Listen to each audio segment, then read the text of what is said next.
Génération FM 93.4. Merci pour la fidélité que vous accordez à nos programmes 93.4 FM, Génération FM, émettant depuis le quartier Kandé Ziguinchor. C'est l'heure du journal Le Sommaire.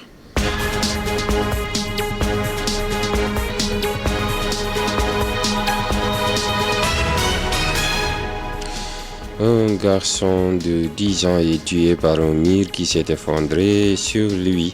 Le drame s'est produit au quartier Kandé ce dimanche. Le corps sans vie de la victime a été acheminé à la morgue de l'hôpital régional de Ziguinchor par les sapeurs-pompiers. C'est la consternation totale dans la famille. André Amadou Khalilou Djemé nous dira plus. Le président du Haut Conseil du dialogue des territoires était face à la presse ce dimanche. Devant les journalistes, le responsable politique de l'APR à Ziguinchor a fustigé le projet d'aménagement du site de l'ancien bac. Benoît Sambou qualifie ce projet du maire Abdoulaye Baldé de Nebuleux. Vous l'entendrez dans ce journal. Et puis le ministre de l'économie solidaire et de la microfinance s'est prononcé ce week-end sur son absence de la table du Conseil des ministres. Elle était en mission commandée par le chef de l'État. Elle se prononçait à l'occasion d'un meeting dans le Mofavi. Les détails dans ce journal. Et puis la page internationale vous sera présentée par Binta Traoré. Telles sont les grandes lignes de développement, c'est dans un court instant.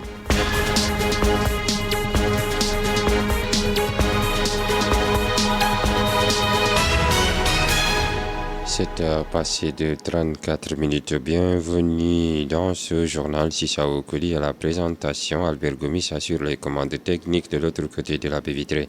Ce drame à Ziguinchor, un garçon de 10 ans meurt tué par un mur qui s'est effondré sur lui. Les faits se sont produits au quartier Kandé où c'est la consternation totale dans la famille endeuillée. Le corps de la victime a été déposé à la morgue de l'hôpital régional de Ziguinchor. Amadi Khalilou. L'incident s'est produit vers 10h ce dimanche matin. Un jeune garçon âgé d'une dizaine d'années pénétrait la maison abandonnée quand soudain un mur s'effondra subitement sur lui. Momodou Lamine Tamba, terriblement atteint, y a perdu la vie. Son papa, très affecté par la perte de son enfant, explique les circonstances du drame. Matar Tamba. Le drame quand même, c'est-à-dire j'ai décidé de faire tomber au mur l'ancienne maison parce que le lotissement avait pris la maison. Il y a une route qui passe à côté et puis l'hôpital aussi a pris une autre partie. Je suis venu en 2015 pour construire une nouvelle maison et ensuite maintenant je voulais faire tomber l'autre maison. Il s'est passé quand même un accident quand même qui n'était pas prévu parce que le gosse, je lui ai dit de me veiller sur les autres enfants d'à côté. Mais à ma surprise, je le vois d'un seul coup sortir et puis il rentre à l'intérieur brusquement, brutalement. Quand j'ai crié, on dirait que c'est une façon que on dirait que j'ai secoué le mur. Mais le mur est tombé sur lui comme ça. Comme ça. Très grande perte même d'ailleurs. Mais alhamdulillah, parce que si c'était un enfant d'une autre famille, ce serait vraiment triste pour moi et puis je serais même malheureux. Maintenant comme c'est mon propre fils, alhamdulillah, santana yalla. Les populations de ce quartier de Ziguinchor ont été très attristées par cet accident mortel, ce terrible drame.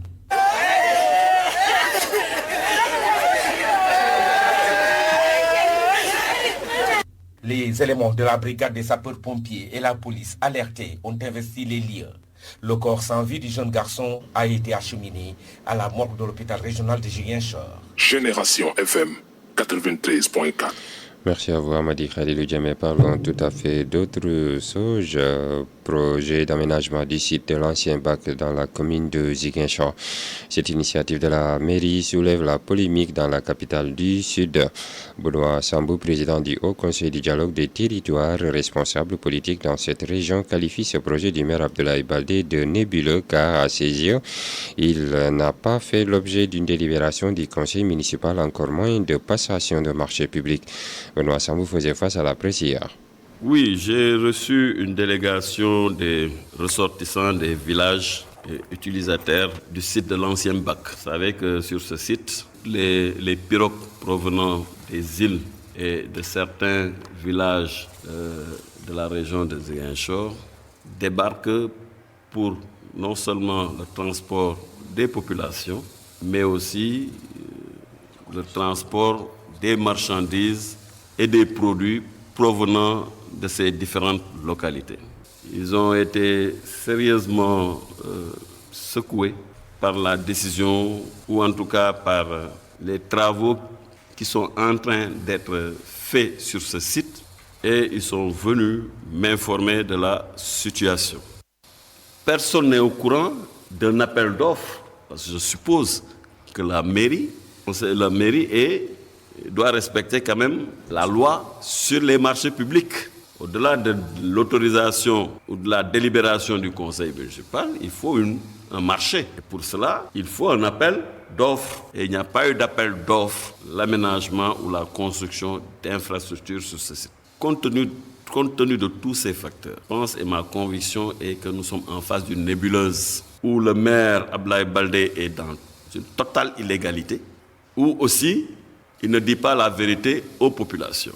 Au-delà de l'illégalité qui consiste à aménager ou construire un site sans l'avis du conseil municipal et sans qu'un marché public soit émis, il y a une grave injustice qu'il fait subir aux populations des îles du Blouf. Je voudrais ici interpeller le maire Abdoulaye Baldé pour lui dire d'arrêter immédiatement ces travaux.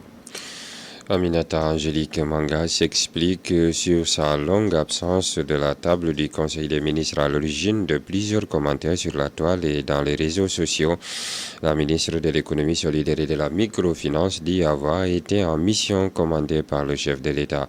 La responsable politique de l'APR qui présidait un meeting dans le Mofayu a laissé entendre qu'elle n'a pas pour autant délaissé la base politique. En fait, j'étais tout simplement en mission commandée par l'autorité. Et lorsque la plus haute autorité vous confie des missions un peu partout au Sénégal et surtout à l'étranger, vous devez tout simplement d'exécuter cette mission dans la plus grande discrétion. C'est ce qui a expliqué un tout petit peu cette absence physique, je dis bien physique, mais parce que la présence morale est liée. Et les lieutenants, les collaborateurs n'ont jamais déserté le terrain politique et ils ont continué à travailler, à être auprès des populations, à être à la base pour tout simplement travailler à satisfaire leurs besoins. Mais écoutez, la politique, quand on y est, on y reste. On ne va pas se désengager. Au contraire, nous allons redoubler d'efforts, continuer les stratégies parce que les échéances à venir sont plus que jamais importantes, elles sont fondamentales. C'est la présidentielle de 2019. Et en tout cas ici, je peux vous garantir, je peux vous certifier que dans le royaume du Mofobi, il en sera de même qu'à Ziguinchor. Ce sera tout simplement comme le slogan du jour, Macky, premier tour, un point, un trait. Génération FM 93.4. Plusieurs candidats au baccalauréat ont pris part à la conférence philosophique animée par le professeur Marcel Thiam ce dimanche à Sokopapa, à quelques jours des anticipés du baccalauréat de l'année scolaire en cours. Le directeur de l'Agence nationale de relance des activités économiques de la Casamance, Andrak Ansou Sané, initiateur, revient au micro de Lamine Ba sur les raisons de la manifestation. On sait que c'est un examen très important dans la vie d'un élève et il est indispensable que l'élève y soit préparé et pour qu'il puisse aborder l'examen de façon sereine, de façon tranquille. C'est la raison pour laquelle, conscient qu'à côté il y avait des grèves qui ont porté préjudice un peu au bon déroulement des cours, nous avons pensé nécessaire de réunir l'ensemble des élèves des quartiers environnants avec le concours de l'autorité, avec le soutien de l'autorité et l'ensemble des forces vives du quartier pour les accompagner en mettant à leur disposition un professeur de philosophie de renom ici au niveau de la région, même au niveau national, en la personne de M. Marcel Thiam, pour qu'il puisse les capaciter, les accompagner dans ce processus de préparation des examens. C'est pour combler le gap provoqué par les grèves dans l'ensemble de cette année. Effectivement, nous savons tous que cette année, il y a eu des grèves qui avaient un peu porté préjudice un peu au bon bon déroulement des cours. Il est heureux de constater que le gouvernement très rapidement a pris en charge toutes les dispositions pour mettre fin à cette situation. Et il y a eu un sursaut aussi du côté des enseignants et du côté aussi du gouvernement avec l'aménagement du calendrier scolaire, ce qui a permis à l'ensemble des élèves, n'est-ce pas, de pouvoir rattraper un peu le temps qui a été perdu. Et ce que nous organisons aujourd'hui entre aussi donc en droite ligne de cette volonté de compléter ce qui a été fait par l'ensemble des parties prenantes, notamment le gouvernement, les enseignants. Et c'est justement la raison pour laquelle ces cours, pour nous pensons qu'ils peuvent participer en tout cas à permettre à nos élèves de bien aborder les examens du baccalauréat et de compléter ce que peut-être ils n'ont pas eu le temps de faire au niveau de leurs établissements scolaires. Au nom des autorités éducatives de Ziguinchor, Ibrahim Konaté, inspecteur à l'IEF de Ziguinchor, a salué ce geste du directeur général de l'ANRAC. Selon lui, cette conférence viendra rattraper le cap perdu par les élèves lors des grèves. Il est au micro de Lamine Ba. Une initiative très belle et salutaire. Salutaire en ce sens que c'est un moment qui permet de partager avec les élèves qui vont entendre la voix de notre professeur qui n'est pas forcément celui qui les avait en classe. Et cela est important. La diversification, en tout cas de la source du savoir, est une excellente chose. Autre chose que je pourrais ajouter, c'est en dehors des quatre murs que cela se tient. Donc de façon libre, dans une cour d'école, à l'ombre, dans une véritable agora, je dirais. Donc ça aussi, c'est de façon relaxe que les élèves vont recevoir la communication et ça va être l'occasion d'un fort moment d'échange. Donc cette initiative est très salutaire, d'autant plus que cette année a été une année un peu spéciale. Spéciale en ce sens qu'il y a eu beaucoup de perturbations. Le quantum horaire a été fortement affecté. C'est une occasion d'essayer de combler un peu ce gap-là, tout en souhaitant que ce qu'ils vont recevoir ici, l'échange qui va découler en tout cas de cette conférence, puisse avoir donc un impact positif, en tout cas pour les anticipés des philo qui vont avoir lieu dans quelques jours. 7h passées de 44 minutes sur Génération FM 93.4. C'est l'heure d'accueillir Binta Traoré dans ce studio pour la présentation de la page internationale. Bonjour Binta. Bonjour Sissao, bonjour à tous. Au Mali, la tension reste vive dans la région de Mopti après une attaque dans la localité de Goumaka dans le cercle de Djenné. Les faits se sont produits samedi 23 juin. Au moins 32 civils peuls ont été tués selon la principale association Peuls du Mali. Le gouvernement, dans un communiqué, indique qu'une mission des femmes interposition dépêchée sur les lieux a découvert 16 corps et d'importants dégâts matériels. Les assaillants portaient des habits de chaussures traditionnels d'Ozo. Les leaders de la communauté Peuls du Mali, citant des survivants de l'attaque, s'interrogeaient toutefois dans la matinée du dimanche sur l'identité réelle de ces assaillants.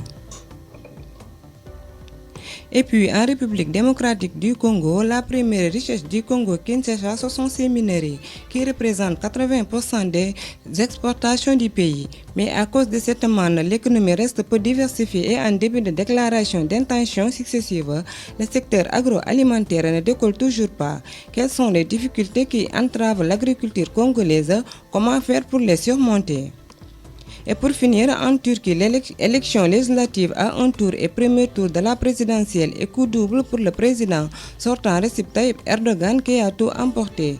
Il était crédité de 52,5% des voix selon l'agence officielle Anadolu après dépouillement de 98% des bulletins. Toute la soirée du dimanche, l'opposition a contesté les chiffres, parlé de fraude, mais ce jeu 7 est match pour le président turc qui écrase l'opposition et son nouveau chef de file Muharrem İnce.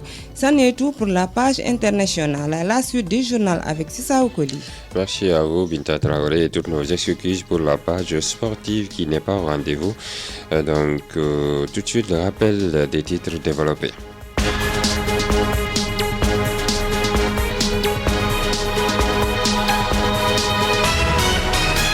Un garçon de 10 ans est tué par un mur qui s'est effondré sur lui. Le drame s'est produit au quartier Kandé ce dimanche. Le corps sans vie de la victime a été acheminé à la morgue de l'hôpital régional de Ziguinchor par les sapeurs-pompiers. C'est la consternation totale dans la famille endeuillée, nous a dit Amadi Khalilou Djemé, le président du Haut Conseil du dialogue des territoires, était face à la presse ce dimanche. Devant les journalistes, le responsable politique de l'APR à Ziguinchor a fustigé le projet d'aménagement du site de l'ancien bac. Benoît Sambou qualifie ce projet du maire Abdoulaye Baldé de nébuleux, vous l'avez entendu dans ce journal. Et puis la ministre de l'économie solidaire et de la microfinance s'est prononcée ce week-end sur son absence de la table du Conseil des ministres. Elle était en mission commandée par le chef de l'État selon elle. Elle se prononçait effectivement à l'occasion d'un meeting dans le Mofawi, vous l'avez entendu dans ce journal.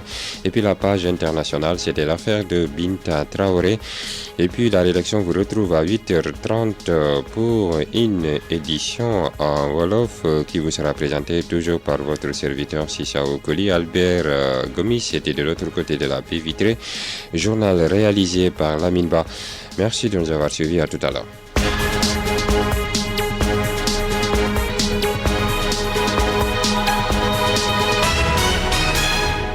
Génération FM, la radio plurielle, la radio de diversité. Diversité. Diversité.